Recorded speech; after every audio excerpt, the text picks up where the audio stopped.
Asalaamu calaykum. Halkan aan joogo waa meel qabuuro ah. Waxaa cajiib ah in marka aan imaano meel sidan oo kale ah, waxa bedelmaya waxay tahay waa fikirkeena. Yacni tusaale kale, qofka insaanka marka uu hurdo marka uu kasoo tooso, waxaa cajiib ah in marka hurdada uu kasoo tooso in fikirkiisa uu noqdo rutiinkiisa, maalinkaasi uu fursad Ilaahay Subxaanahu wa Tacaala u siiyey in uu soo kaco asagoo caafimaad qabo, inuu ka fikiro wuxuu cuni lahaa, wuxuu cabi lahaa, in haddii uu leeyahay shaqo oo kaleeto shaqadiisa inuu aad u ka fikiro kale, iyo haddii waxbarasho oo kale uu leeyahay inuu waxbarashada uu ka fikiro. Waxaa dhif iyo naadir ah in aan xasuusano dadka qaar inay xasuustaan geerida ama inay xasuustaan aakhir inay jirto.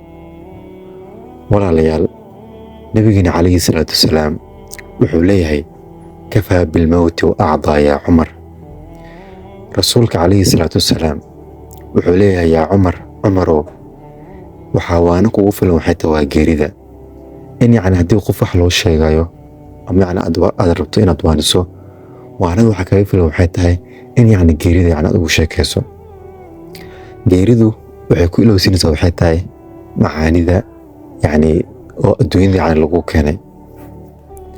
Geeridu waxay ku ilowsinaysaa waxay tahay macaanida dhalaalka iyo adduunka, waxyaalahaas dhan ay ku ilowsinaysaa.